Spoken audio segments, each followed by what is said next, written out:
Each week on Culinary Confidential, Christina Cates, a seasoned foodie who has worked at some of New York City's top restaurants, will share her passion for the culinary world. Whether you're a professional chef, a restaurant enthusiast, or a lover of good food, Christina dives into the heart of hospitality, exploring the trends, triumphs, and challenges facing the food service profession. And you won't want to miss her chats with some of the most interesting and influential industry voices. And now, please take your seat at the table as Culinary Confidential with Christina Cates starts now, exclusively on AM 970, The Answer.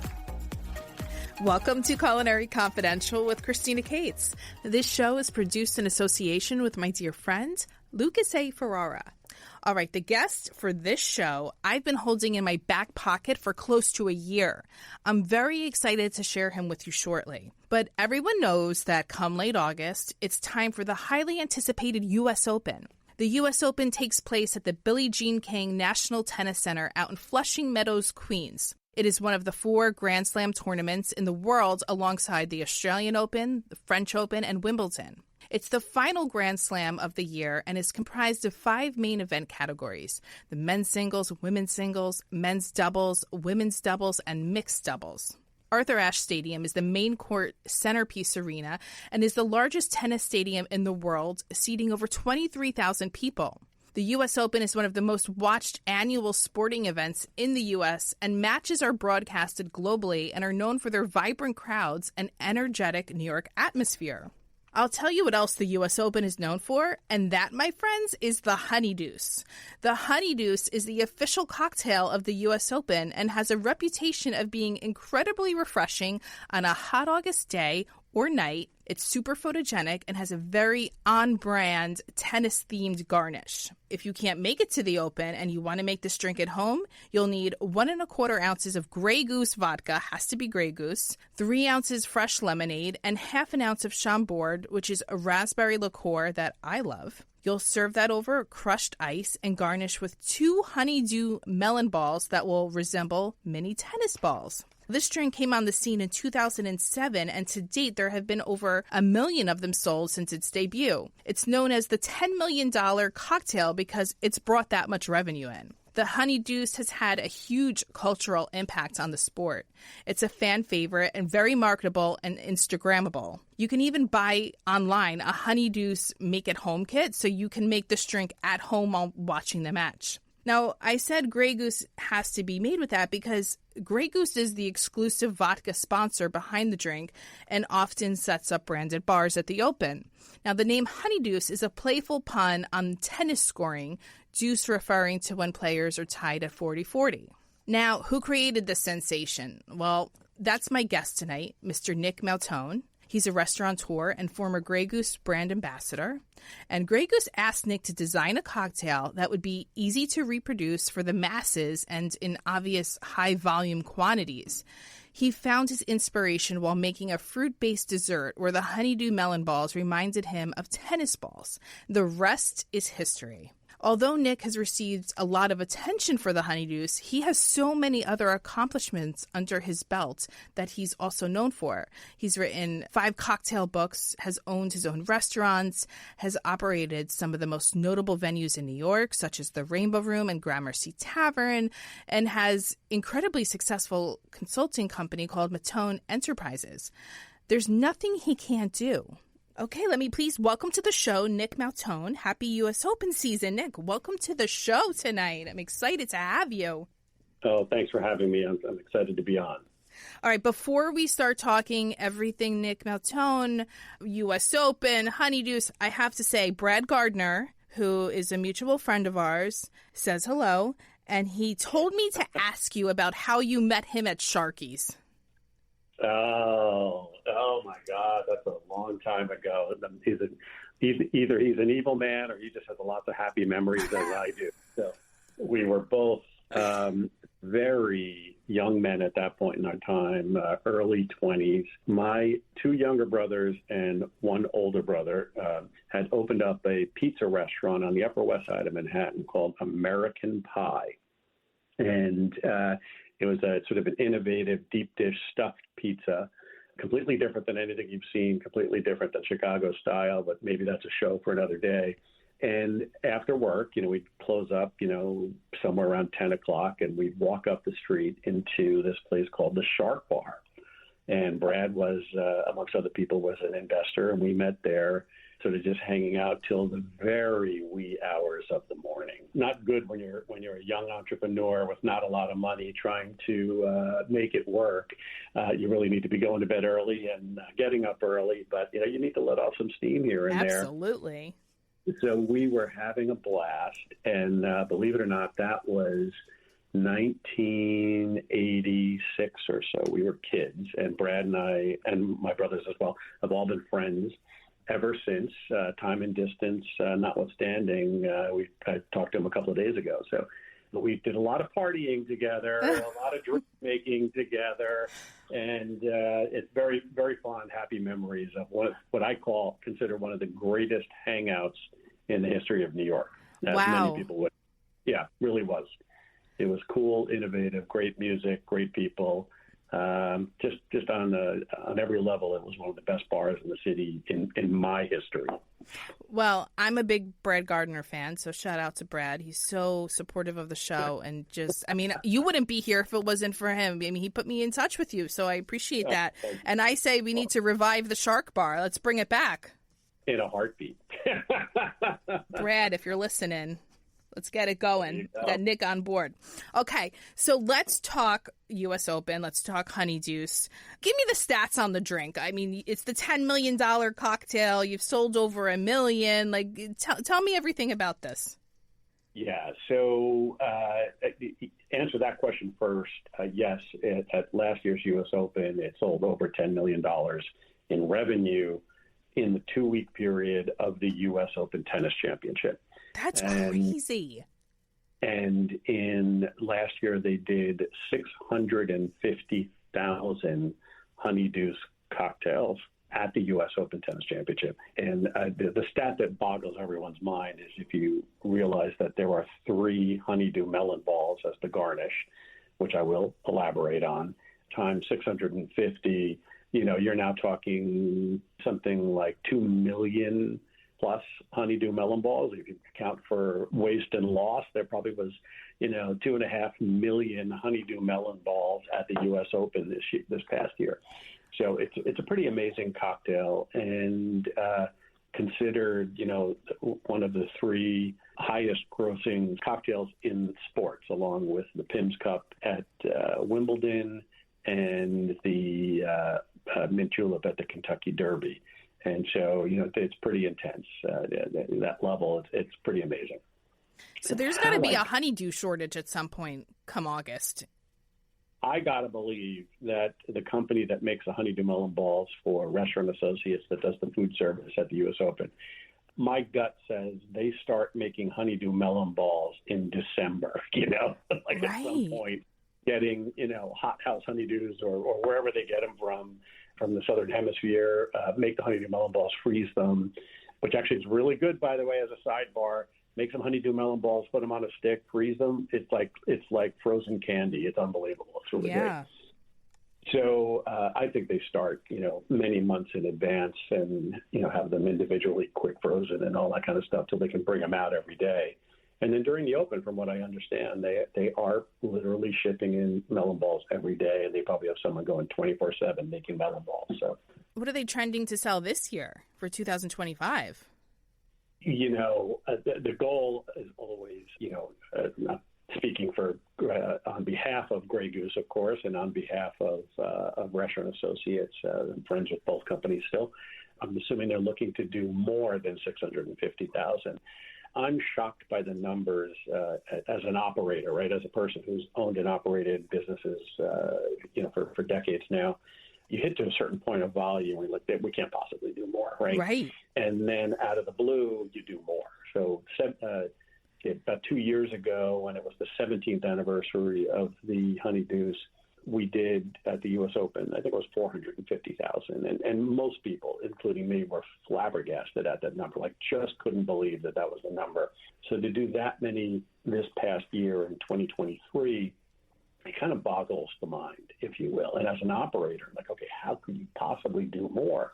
But the reality is the U.S. Open one of the greatest sporting events anywhere. If anyone, all your listeners haven't been there, please take a moment and go. You don't have to get the expensive tickets. You get the all access kind of outdoor pass and walk in and out of all these little courts where you see the up and coming stars are pretty phenomenal. But when you go to the tennis center and you're there in an afternoon, it is completely packed with people roaming around the outside of the main courts, looking around. And so you say, okay, you have millions of people floating through here every day. Maybe they could hit 1 million. So I'd love to see it happen. I'd love at one point one year to see 1 million Honey Deuces sold at the U.S. Open. The bartenders there are probably cursing me as I say that, but I think this is going to be the year. It's so viral, this cocktail. I mean, you see it all over social media, especially during August when the Open is happening, but you'll see it even throughout the year. Everyone knows the Honey Deuce. You don't even need to know tennis to know about this cocktail. There are bars all across the country that during the U.S. Open suddenly put a Honey Deuce on their special menu in different forms. The frozen Honey Deuce, by the way, is one of my favorite iterations that I've seen bars do, where they take the honeydew melon balls, they make a cocktail, take the honeydew melon balls, put it in the blender, whiz it up, and then you've got a frozen Honey Deuce, and it is honestly, on a hot summer day, it's pretty awesome. Oh, that sounds great, actually. Are you coming to the Open this year? Yes. I'm not sure what day yet. I haven't bought tickets. Last year, Grey Goose, they brought me in. I was in the Grey Goose box. We did some interviews and had my wife and some friends with us watching the semifinals, daytime semifinals. It was, pretty awesome. You got to do quality control. Absolutely. And boy, did we. I only had 2 or 3. I had some friends who probably did 5 or 6. Yeah. It's a light, refreshing drink. So, like on a hot summer day, why not? And we're not driving. We do the subway to and from the U.S. Open. Smart so, man. It's the best way to go. All right. What was the pressure like to create a drink that would represent an event so iconic as the U.S. Open?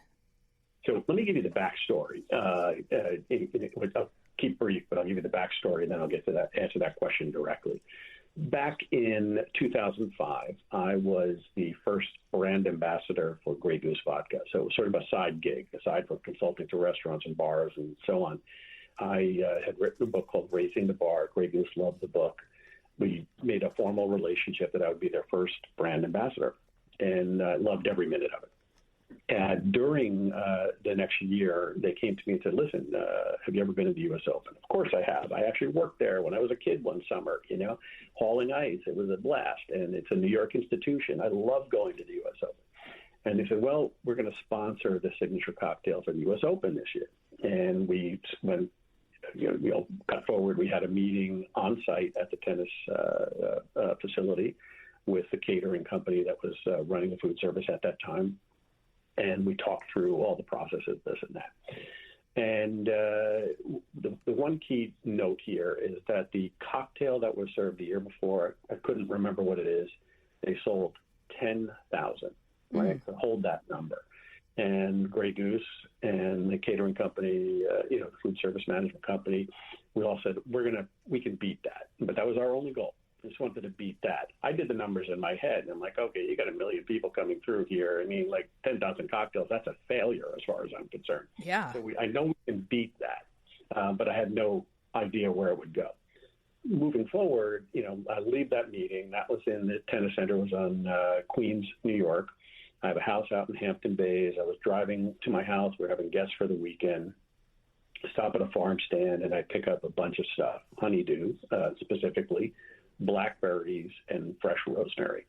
And I make a kind of a summery salad / dessert. It could go either way, where I take honeydew melon balls and blackberries, and I make a rosemary syrup and fresh lemon or lime juice. And it just becomes a very light, refreshing summer dessert. Or in the Italian style, I put a ton of prosciutto on top, and we have it as an appetizer. It's just one of my signature things. I've always done it. And I was getting prepped to have the guests over. We, of course, having a cocktail in hand. I'm making these honeydew melon balls, And I looked from the honeydew to the melon ball to my wife, to the honeydew to the melon ball to my wife. And I'm like, oh, my God, this is the garnish for the drink. This looks like a tennis ball. And that was the inspiration right then and there. And I never went back. I came up with several iterations of the Honey Deuce itself, the most, being a mixologist. And as you can imagine, the first one or two were more complex, pretty darn good if I do say so myself, but a little complex. And I started out with Grey Goose original vodka, fresh lemon juice, blackberry cordial, and the honeydew melon balls as the garnish, and the tall glass topped with seltzer. Honestly, and it had rosemary syrup because that was a cocktail. I mean, it was the salad I was making, so I turned it into a cocktail. And boy, is that delicious. And so as your listeners, if they go up to my Substack, Bartender in the Kitchen, they'll see that original recipe and the recipe for the salad as well. But you start presenting that in front of the Grey Goose and the catering company for the facility. And, you know, I'm an operator, and I know that that's too complex. Like, right. You can't do that. Even though I came up with, you know, where they could get a rosemary syrup, where they could get this, where they could get that, we decided, you know, through other changes, the one non-negotiable that Grey Goose and I had was that the honeydew melon balls had to stay. And we had actually found a company, a produce company in New Jersey that actually made them for the U.S. Open and did individually quick frozen and so on. And it really worked out well. I'm not, I say individually quick frozen. It actually works well because you get the freshest fruit in the purest form and it stays fresh, right? And once it thaws, it's delicious. So it worked out great. I can't say that's what they're doing now, so I just want to be clear. I'm not affiliated with it now. Yeah. But it worked then. We came up with this iteration, final iteration, if you will, of Grey Goose original vodka. We use a fresh squeezed lemonade topped with Chambord and or any other raspberry cordial you might have on hand, and garnished with 3 honeydew melon balls, 3 being the good luck. It also looks like tennis balls when they're floating in the glass. And the rest, as they say, is history. That's what I said in the intro. Did you have any other contenders that you were floating around in your head before the Honey Deuce really came to life? Truthfully, no. Once I have to be honest, once I saw the honeydew melon balls, well, let me backtrack. Let me put it this way. There were some prerequisites that I had, not that were given to me, all right? Again, you know, someone who's been an operator, has been opened up many bars and wants to make sure it's efficient for the bartender and really pleasant and refreshing for the guest. You know, if you haven't been to the U.S. Open, or anyone out there hasn't been to the U.S. Open, it's the last week of August, first week of September, roughly. But it's 2 weeks in some of the hottest time of the year in New York. Oppressive. And so you are on acres of asphalt parking lots with a big, beautiful tennis center in the center, you know, the hard courts. It is hot, and there's no shade, and the sun is blazing down. And so you didn't want a spirit-forward cocktail because you'd have one, and then you'd walk away from it and go to a soda or something, right? So we wanted something very refreshing, light in body, so that it wasn't filling and people could then still snack, or if they chose to do something else, they could do that. In the same way that a beer is refreshing on a hot day. So you wanted something with a little zip, and that came from the lemon juice, that tartness and the bracing acidity. And so I wanted a tall drink that was iced, cool, and refreshing. And that was my prerequisite. And then once we got the honeydew melon balls, as far as I'm concerned, there was no other way to go. Yeah. You had to do something like that. You could change it from lemon to lime juice if you wanted. You could do something else. But as far as I was concerned, tall, refreshing, tart, little sweet, and the honeydew melon balls. And that was my prerequisite. I think we nailed it. Let's put it that way. I would say you did, and then some. All right, Nick, let's head to our first commercial break. Stay tuned. You're listening to Culinary Confidential with Christina Cates on AM 970 The Answer.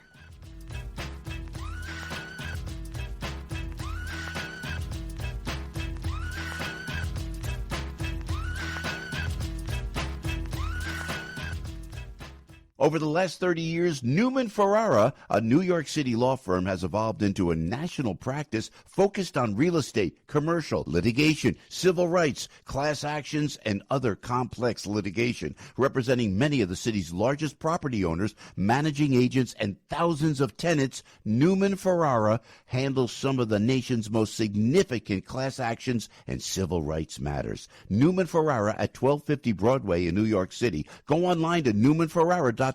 That's newmanferrara.com. Listen to the firm's name partner, Lucas Ferrara, every Saturday at 10 a.m. on Dottie Herman's longest-running real estate radio program, Eye on Real Estate on AM 970. A real estate lawyer for 35 years, Lucas is a professor at New York Law School and is also a published author with books on real estate and New York's landlord-tenant law. Tune in Saturdays at 10 a.m. to hear Lucas's unique perspective and advice on Eye on Real Estate. Welcome back to Culinary Confidential with Christina Cates on AM 970. The Answer. Welcome back to the show. Tonight kicks off the first night of the U.S. Open, and I have the famous Nick Mautone on with me. Nick does a lot of things, but he's definitely well known as the creator of the official U.S. Open cocktail, the Honey Deuce. Nick also has an extensive career owning and operating restaurants, so we're going to talk more about that in a minute. Nick, welcome back to the show. Thank you. All right, I just want to finish up talking a couple little things about the Honey Deuce. If you could create another iconic cocktail for a different major event, what would it be? What would the drink be, or what major event would it be? Both. Yeah. Okay. I have a strong desire to do the signature cocktail and revise the cocktail program at Yankee Stadium for the New York Yankees. That would be my number one dream scenario. I have talked to the Yankees a couple of times. We haven't quite gotten there yet. I'm hopeful at some point. But I'm also moving. Once I moved from New York to Seattle, I found pickleball. That was 6 years ago. We have a pickleball court in our yard. So I have an idea for the official pickleball cocktail. That would be sick. Pretty awesome as well. So, and that would probably include, I'm going to keep the Yankee version under my hat for the moment. Okay. But the official pickleball cocktail, I kind of lean towards something with gin and Dolan Blanc vermouth, which is a little bit sweet. It's a sweet white vermouth as opposed to a red vermouth, mixed with lemon and lime juice, topped with seltzer, and my own special garnish. Let's put it that way. We'll see if I can work that out, but it'd be something akin to that. I think that's amazing, and I'm really pulling for you. I hope the Yankee thing works out. I think that would be so incredible. Have they ever had an official cocktail? You know, they have a beverage program at Yankee Stadium. Obviously, like many sports arenas, beer is most probably the number one. At Yankee Stadium specifically, and baseball specifically, beer is the number one seller, right? Right. Most sporting arenas, I think beer is the number one seller by default. But everyone realizes the necessity of a good bar program. And so lots of stadiums are really working into that. I think the lesson of the Honey Deuce at the U.S. Open has been an awakening call for many people, even though the Mint Julep was there and the Pins Cup was there before the Honey Deuce. I think people are suddenly starting to realize, arena operators, I should say, are suddenly starting to realize like there's value in that, both from a profitability standpoint and the engagement of the spectator, of the fan coming, who are looking for different experience than just an expensive beer, to be honest with you. Well, also social media plays a huge part in it. I mean, at the end of the day, a beer in a glass is just a beer in a glass. But when you have some of these cocktails that are very visually appealing, and we live in a very visual world now, I mean, how can it not take off? You know, it's interesting that you brought that up, because one of the things I talk about, not to always jump back to the Honey Deuce, but it's relevant here. The Honey Deuce was created in the era before social media, right? Facebook in 2005, when I became the brand ambassador for Grey Goose vodka, was only on college campuses and barely at that. There was no Instagram, there was no WhatsApp, there was no et cetera, right? Mm-hmm. You cut forward a couple of years. Why was the Honey Deuce so successful the first couple of years? Is because people were snapping pictures of the drink and posting it on their own personal website or sending it to friends, but there was no way to do it. Then once social media took off, the Honey Deuce itself went viral. Now, bear in mind, we sold 100,000 per year within the first couple of years pre-social media. So it's only been the social media that's added to that. So I think the arena operators around the country are starting to get religion in that you need something that can help the fan base get really, really excited. And if you have a winning team, all the better. But if you have a losing team, even more necessary. All right, let's talk restaurants because, I mean, you're a jack of all trades here. You're a restaurant operator and you've owned a few also. So I want to know what first drew you to the hospitality world, the restaurant world. So in the short story, I was pre-med at Fordham University. I started working in restaurants, my senior year in high school, a combination of summer jobs at a beach and tennis club, bar back, and a local bar and grill in where I grew up in New York called Tumbledown Dick's. But my goal was pre-med. I was going to go into science. I really didn't want to be a doctor, but I wanted to go into like biophysics or something along those lines, and still love science. And what happened is, turn of fate, my dad got ill, and my brothers and I said, let's open up a business. And we opened up a pizza and pasta restaurant called American Pie in 1984 on Columbus Avenue in Manhattan. I was 23 years old. My younger brother's 21. My older brother, 26. So we were kids, in all honesty. And we just fell in love with it. I loved it. For about 7 years, the business was doing really, really well. But we were always underfinanced and over-leveraged, and we decided to keep the family and get rid of the business. And for the record, my brothers and my sisters and I are all best friends to this day. We talk regularly. We've always been great friends. But I then jumped to running a couple of bars and restaurants, and got into the industry a little bit more. And I think what nailed it for me is landing a job at the Gotham Bar and Grill in 1990.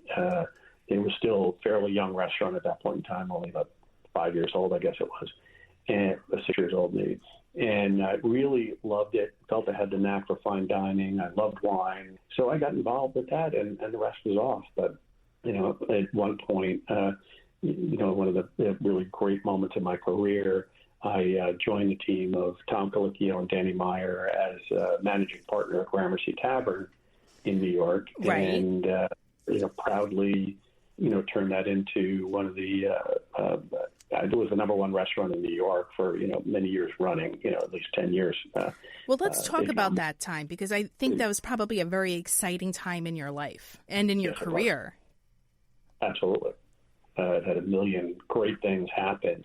The part of that time was Gramercy had opened up to a lot of fanfare, and as it should have, right? Danny Meyer, unbelievable human being, unbelievable entrepreneur.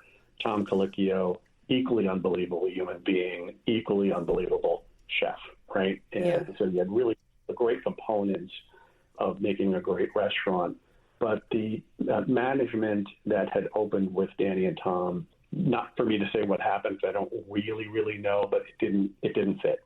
Mm-hmm. And the restaurant was a little bit disorganized, a little bit in disarray. And while the food was great and the service was inherently great, there was a lot of things that Danny saw in the service that he didn't like. There was a lot of things that Tom saw in the service they didn't like. What I saw in the beverage program was short. It was missing certain things. So when I came in, I had to do a little bit of a forensic analysis of what's going wrong. What are these little things that we could tweak and fix to make it happen so we can, one, turn to profitability for long-term success, and two, really own the level of service that we wanted to own and make sure that the service matched the extraordinary quality of food that Tom was doing. And there was a balance. Tom had some missteps in the kitchen, and the service had missteps in the dining room, and the restaurant got profitable. So we had to come at it from three different angles. I had no worry about the food because Tom was on it, and he wanted to do it right. And it just took us a little effort, team effort, to turn the ship around, but we did. And it became a very, very exciting time for me. What are some of the biggest lessons you've learned from working in restaurants at every level? Honestly, core values is the number one thing I learned. I could talk all day about cost of goods sold and operations and, how to interview, hire, train, et cetera, and I'm happy to go into that if you like. But the number one thing I found, and this has been, I think, the hallmark of my career, and this is also why Danny Meyer, Tom Filipino, and I, and then other partners in the group at the same time, work so well together. We were completely different people. I'm completely different than Danny. I'm completely different than Tom. We have similarities in so many respects, but the number one issue is we all had the same core values. And we cared about our employees to the nth degree. That was our number one. And then we next cared about our clients, our guests, because, that's the driving force of how you become successful. But we always felt if we took care of our employees first, they're the front line in taking care of the guests. So if they're happy and well taken care of, they're going to take care of the guests better. And then it trickles down from there to profitability, right? So if you really focus on taking care of your staff first, taking care of your guests, working with your vendors as true partners, treating them with respect, getting involved in the community. And if anyone knows about Danny Meyer, you know that that's been a hallmark of his career and mine. I firmly believe in it, and Tom's. And then if you take care of those four things, the profitability, your bottom line will take care of itself. And 90% of the time it doesn't. And when it doesn't, that's when you go back and focus on the operational side of things to make the restaurant work or to get the profitability back in line or whatever the case. And usually 90% of the time as well, bottom line isn't where you want it to be. You got to look at the four things at top, right? Because that'll all affect the bottom line. And that's been the lesson I learned is hold to your core values. Make sure you're taking care of that work and go from there. I love it. All right, Nick, let's head to our last commercial break, but stay tuned. You're listening to Culinary Confidential with Christina Cates on AM 970 The Answer.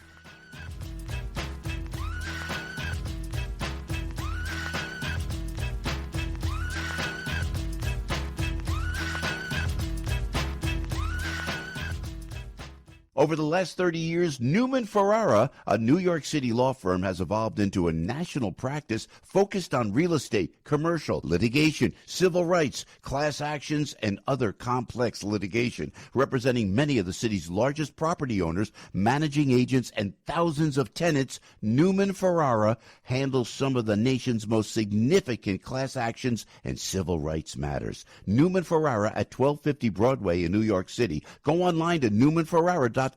That's newmanferrara.com. Listen to the firm's name partner, Lucas Ferrara, every Saturday at 10 a.m. on Dottie Herman's longest-running real estate radio program, Eye on Real Estate on AM 970. A real estate lawyer for 35 years, Lucas is a professor at New York Law School and is also a published author with books on real estate and New York's landlord-tenant law. Tune in Saturdays at 10 a.m. to hear Lucas's unique perspective and advice on Eye on Real Estate. Welcome back to Culinary Confidential with Christina Cates on AM 970, The Answer.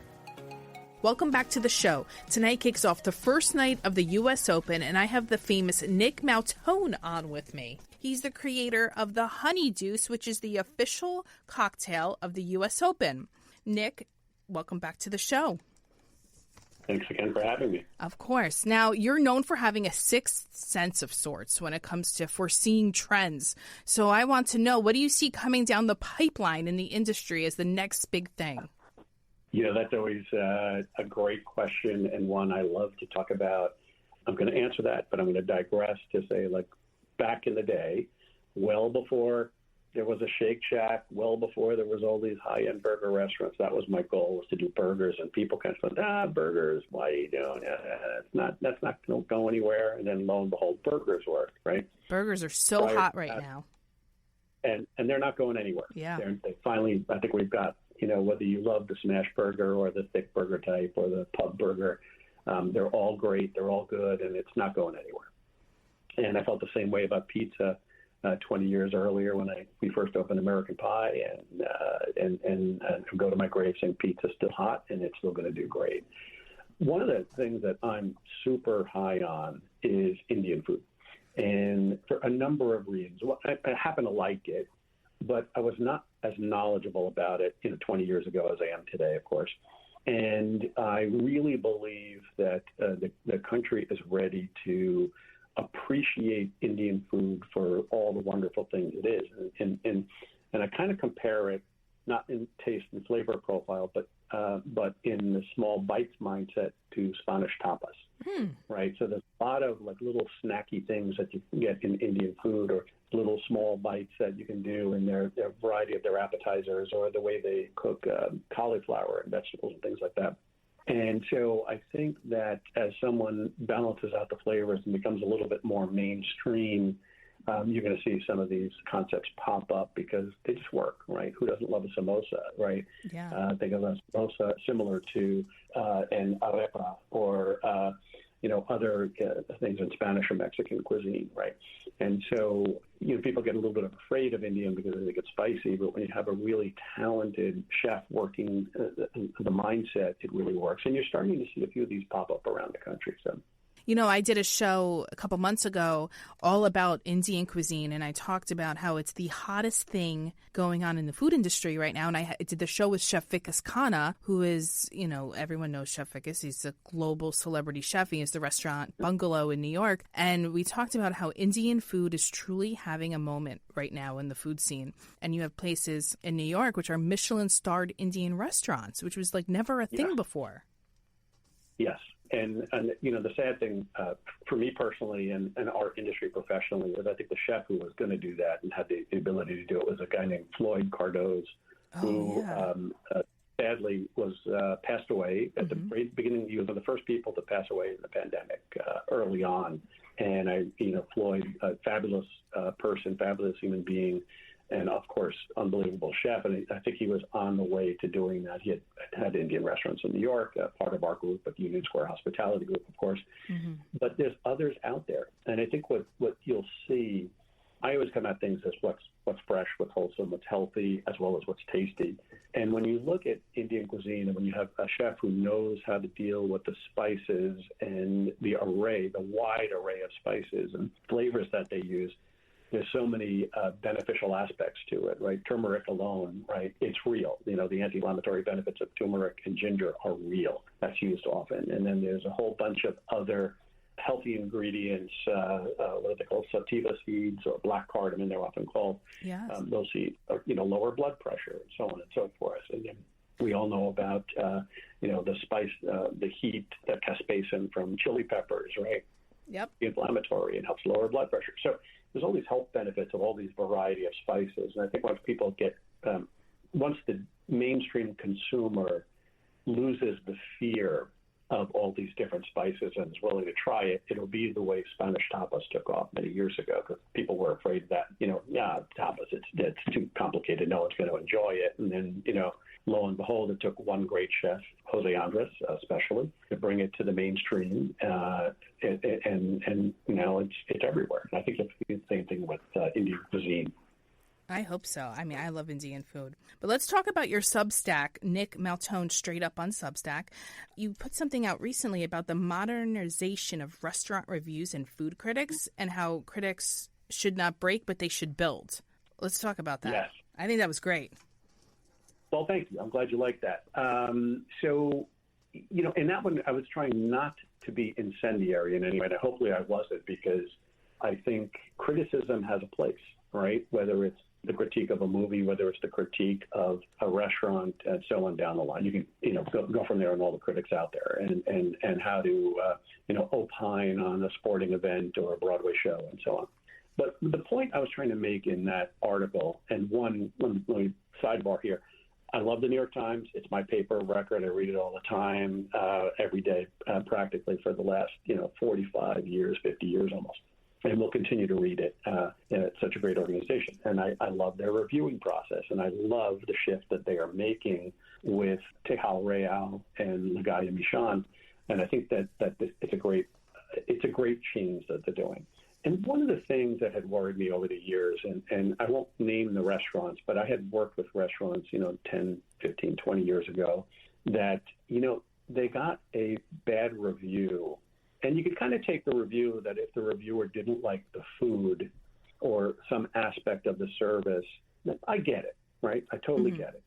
But the reviewer, in certain instances, were harsh, way more harsh than they needed to be. And in many cases, and I would say many, many cases, the reviewer is just wrong.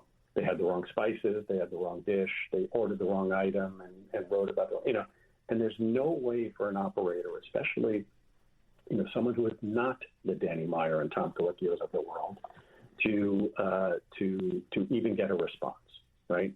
That I know. And you see the business drop. And so what I'm, espousing here is that reviewers need to take care for the small businesses that they are reviewing, because it doesn't matter what business it is, what food service business it is. Ultimately, they're all individual small businesses. You notice the New York Times is not reviewing Red Lobster or Fridays or whatever, right? Those are big chains with big dollars, whatever. I'm not saying they need to review them either, but I'm just saying that's not the case. 90% of the restaurants that get reviewed are small businesses by small business entrepreneurs, and the power of the written word lasts forever and doesn't go anywhere. And I give you like one example of what I think is a positive change. We all know Eater, the website. Yes. I love Eater, on it all the time. But early on, when they were starting out, they had something that I thought was horrific and despicable to put on. They put the Eater Death Watch. You can't find it anywhere. They took it down after a couple of years, but they would put restaurants on the Death Watch. And so terrible. I knew a restaurant that was on that Death Watch at one point in time, and it killed them. I mean, it killed their business. I mean, you had 3 young entrepreneurs who put, $1 million, of most of it their personal money or family money, to opening up this business, and then to get put on Death Watch basically was telling everyone, stay away from this place. It's really bad. It's going to die, right? And I'm going to say, thankfully, Eater, for whatever reason, they took it down. They never put it up. You can't even find Death Watch online. So somehow they got rid of it. I'm so happy that they did that a long time ago. And they've become an unbelievable website, an unbelievable proponent of the hospitality industry ever since. Yeah, a great resource. Right. And so what I believe is that I hope that the New York Times and reviewers in all papers as they move on would choose to, if you really don't like a restaurant and really think it's bad, just don't write about it, right? Or, send a note to the operator and say, hey, we reviewed the restaurant. We're not going to write about you because it was that bad for us. Do something like that, but don't kill the business. Right. 100% sure that this person can take a review and come back. Well, what they say, it's like if you have nothing nice to say, don't say anything at all. That's correct. And I know I'm probably in the minority in the review world. I'm friends with several reviewers. I'm friends with people who used to be reviewers, and they might disagree with my viewpoint, but I'm very much of the mind that, having consulted to a couple of hundred businesses around the country, we live and die by the word of mouth more than anything. PR, it helps. An advertisement, it kind of helps. Not often, but it kind of helps.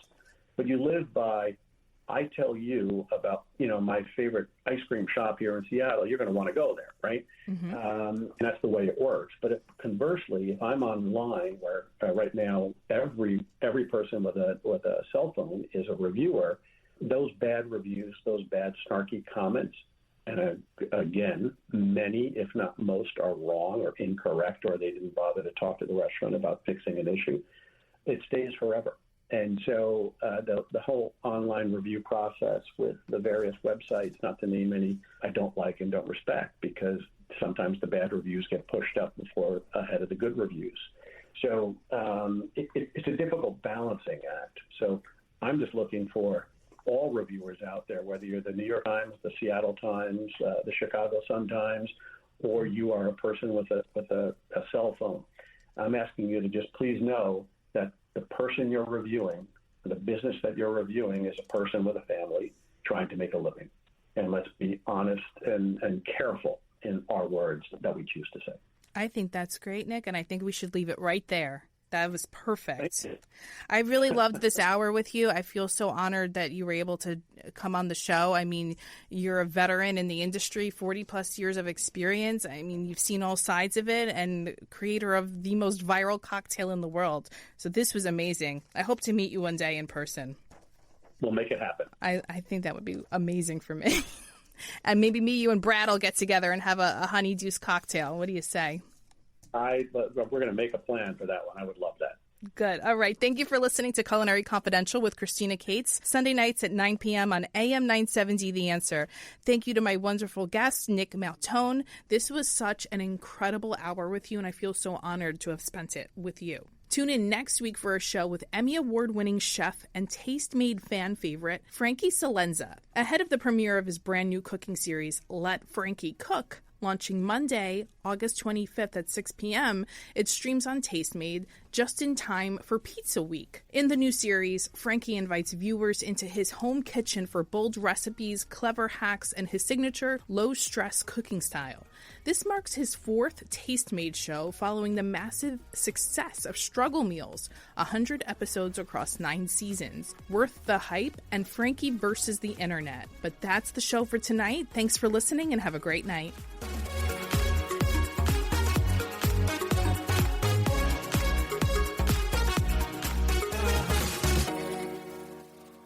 The preceding program is sponsored by Shake It Off Live, LLC.